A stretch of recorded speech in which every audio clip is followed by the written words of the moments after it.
Bueno, muy buenas tardes. Estamos acá en un nuevo podcast de RH Management. Tenemos el honor y el privilegio de tener a la superintendenta de la Suceso, a Pamela, que además está recién, a Pamela Gana, que recién está asumida. Pamela lleva tiempo ya en Suceso, solo corona su exitosa carrera y además la transforma en una de las personas más importantes en el tema de salud mental en Chile y en general en temas de prevención para la salud laboral de trabajadores y trabajadoras. Así que muchas felicitaciones por tu reciente designación. ¿Cuánto tiempo llevas ya como superintendenta?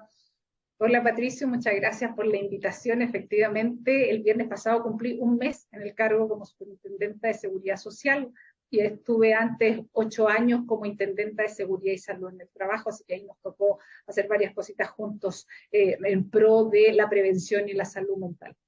Sí, bueno, una persona que sabe mucho, mucho sobre este tema, muy importante para el país, porque efectivamente el tema de la salud mental se está transformando en el tema del siglo XXI, más allá de lo que se hizo las leyes de seguridad en otro contexto y en otra época que sigue siendo importante, pero creo que la salud mental es la gran pandemia. No sé si tú opinas lo mismo, Pamela.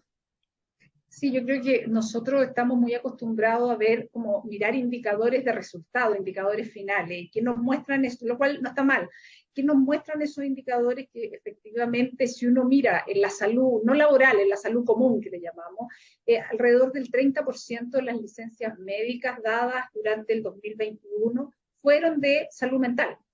Si uno mira en la salud laboral, uno tiene que en un año, no con pandemia, en un año típico no pandémico, como el 60% de los reconocimientos de enfermedades laborales son de salud mental.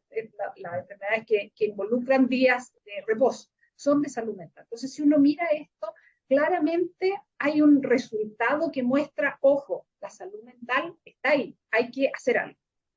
Y ese para ti son como los datos más relevantes que podríamos mirar ahora, lo que más puedes Yo, destacar. Yo creo que son los datos que más se habla, pero también uno lleva a analizar que son los datos como de resultado, de indicadores finales, que son los resultados ya, pero creo que la invitación nuestra es empezar a mirar qué es la salud mental, analizar información desde qué es la salud mental.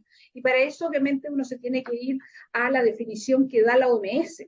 Y no curiosamente, en realidad la definición que da la OMS no usa en ninguna parte la palabra enfermedad, no está dentro de la definición de la OMS de salud mental o enfermedad, sino que señala que la salud mental es este estado de bienestar en que las personas pueden entregar todo su potencial.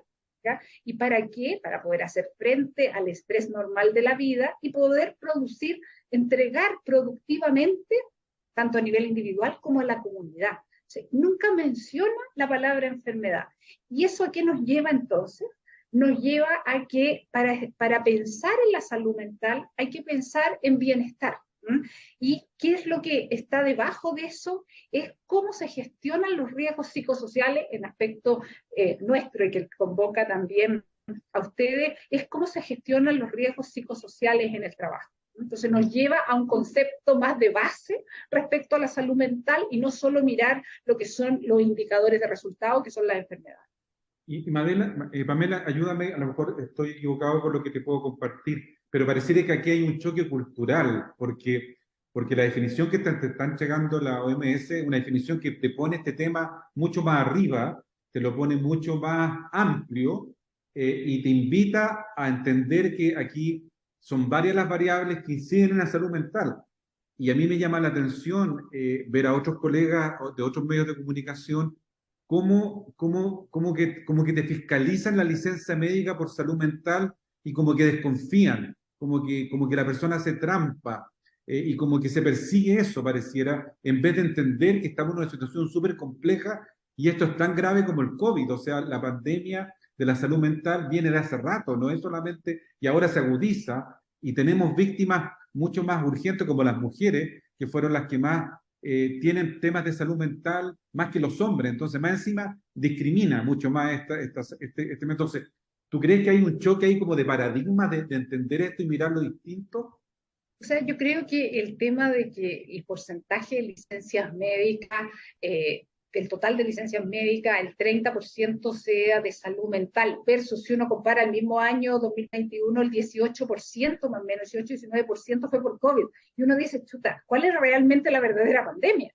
Entonces, yo creo que uno no, en ningún caso, las entidades que están involucradas en la fiscalización del tema, incluyendo la Superintendencia de Seguridad Social, en ningún caso desconfía de trabajadores y trabajadoras que puedan sentirse o que estén efectivamente enfermos. Yo creo que es labor de cada uno de los actores vigilar, supervigilar, fiscalizar, de que se estén otorgando correctamente con fundamento médico las licencias médicas o los reposos, que se califiquen correctamente las enfermedades profesionales por parte de las mutualidades y el ISL.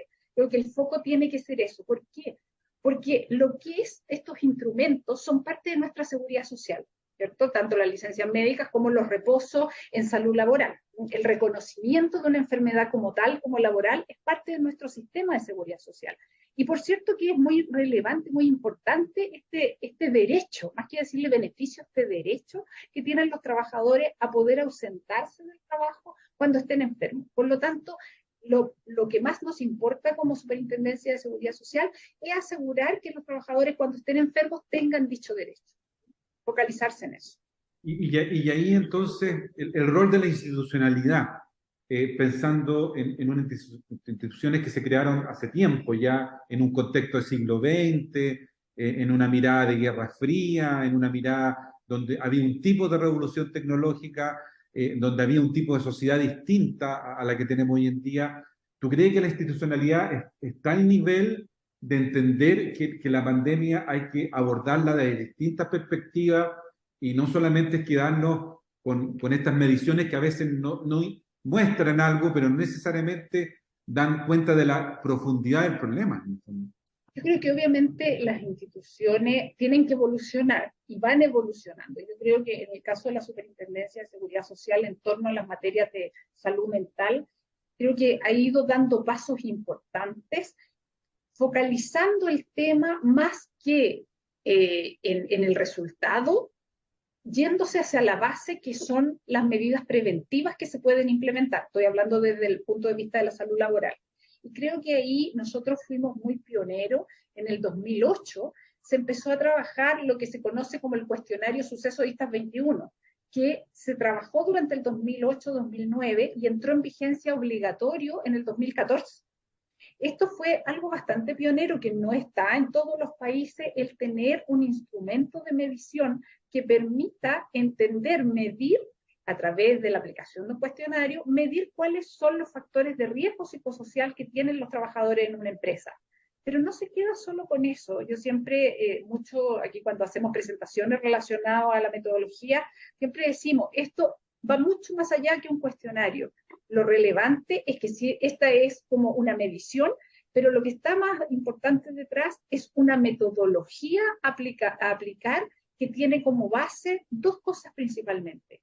Uno, que tiene el diálogo social al interior de la empresa, y dos, que tiene la prevención en la mirada de generar medidas preventivas. Y eso no es menor, porque usa este instrumento que lo mide los riesgos, focaliza hacia dónde hay que centrarse para establecer medidas preventivas, pero no bajo cualquier mirada, sino que bajo la mirada del diálogo social de un comité que tiene representación de trabajadores y empleadores en la empresa, que lleve a cabo todo el proceso que es esta metodología. Nosotros tenemos publicado en nuestro sitio web el manual de aplicación del nuevo cuestionario ahora, y ahí entraremos a hablar a eso, del nuevo cuestionario, en el cual este comité, conformado paritariamente por trabajadores y empleadores, va acompañando desde la sensibilización de que los trabajadores y trabajadoras entiendan para qué es esto, después que tome decisiones respecto a cuáles son las unidades que va a medir, cómo las va a dividir en grupos, etcétera, que les dé garantía a los trabajadores y trabajadoras de que esto es anónimo, no es ubicable,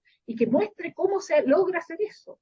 Después que lleve acá, que promocione las mejores tasas de respuesta, después que haga análisis de esos resultados, que haga conversaciones, grupos de análisis con los mismos trabajadores y trabajadoras de qué significan los resultados numéricos que se obtuvieran, para después lograr medidas preventivas y monitorear su aplicación.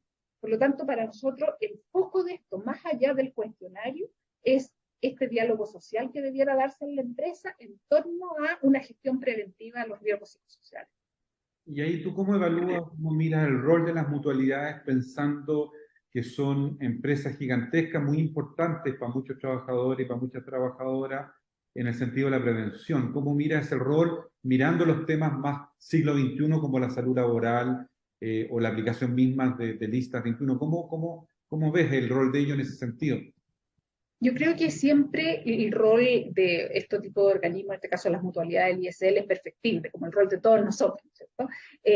Pero siempre hay que tener en cuenta que lo que establece que el Código de Trabajo nuestro es que el empleador es el responsable de tener un lugar sano y seguro. Siendo ese el primer responsable, los organismos administradores, que pasa mutualidad o ISL, tienen el rol de asistencia técnica como expertos en prevención. Y por lo tanto ahí nosotros como Superintendencia de Seguridad Social, como Intendencia de Seguridad y Salud del Trabajo, hemos promocionado el esclarecer, el dejar normativamente más claro y después a través de fiscalizaciones verificar que eso se cumpla, cuáles son los roles que tiene. Porque uno, digo que se basa en lo que está establecido en la ley, pero la ley es bastante general. Después vienen los protocolos o reglamentos asociados, pero nosotros le hemos dado bajada respecto de sus obligaciones en torno a distintos temas. Entre ellos, cuál es su acción en el contexto de los riesgos psicosociales. Y de ahí también está muy claro que cuando las empresas entran en vigilancia de la salud, entiéndase que resultan con un riesgo alto en resultado del cuestionario o porque tienen algún enfermo calificado como de origen laboral en materia de salud mental, los organismos administradores tienen que acompañar en todo este proceso que yo ya relaté que hacía el comité. Allí los organismos administradores entran más de fondo. Por lo tanto, es nuestro interés el año 2023, focalizar mucho de nuestra fiscalización en materia de las acciones de vigilancia que están haciendo los organismos administradores, de vigilancia en general, que incluye la vigilancia de los riesgos psicosociales en el trabajo, que realmente estén cumpliendo ese rol de asistencia técnica más focalizado, más intenso, más involucrado en los aspectos de la aplicación del suceso ISTA 21 o el nuevo cuestionario ahí que me gustaría que entráramos a conversar de él. Sí, sí, hablemos un poquito de eso, de listas 23 o listas 22, ¿cómo lo vamos a llamar ahora? No, cambia totalmente de nombre. Se cambia al nombre CEAL-SM. ¿Qué significa CEAL? Significa Cuestionario de Evaluación de Ambientes Laborales, Salud Mental.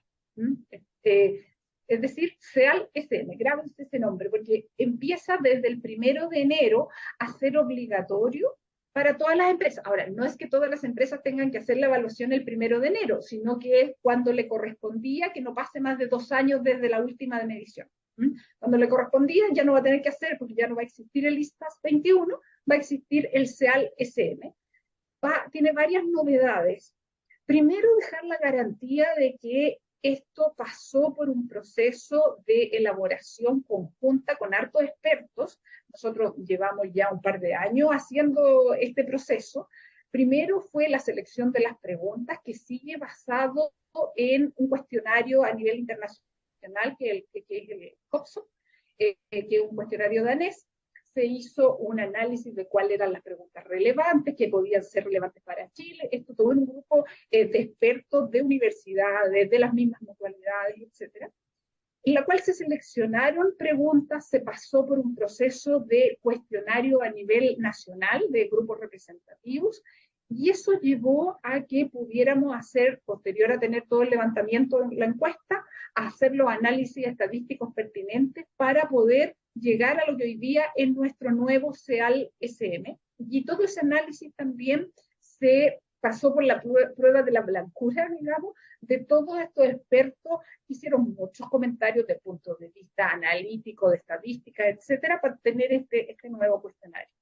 Primero, dar esa garantía, que es un cuestionario validado científicamente en Chile, y eso nos deja muy tranquilo porque se aplican los parámetros que salieron de la aplicación de chilenos. Y por lo tanto eso creo que es un gran avance. Otro gran avance. Mirando justamente, vamos a entrar a eso, mirando el aprendizaje que hizo Listas 21, ¿cuáles son esas novedades? Yo recuerdo que una de las grandes preguntas, que era la famosa doble presencia, que siempre estuvo ahí. No, no sé si eso se resuelve, no sé si se reevalúa, se mira distinto. Y Va además a ser, y además tenemos el aprendizaje de la pandemia. Tuvimos el aprendizaje del teletrabajo, entre comillas, porque tampoco era teletrabajo, pero muchos trabajadores tuvieron que hacer una forma de trabajo distinta a la que hacían, que se llamó teletrabajo y no era, pero eso generó estrés, generó mucha complicación para las mujeres. ¿Qué pasa con esas nuevas realidades, con este nuevo instrumento? a ver, incluimos varias preguntas que no son parte de las dimensiones de evaluación de riesgo, sino que son de preguntas generales, y entre ellos se le pregunta si está haciendo teletrabajo, entre otras cosas.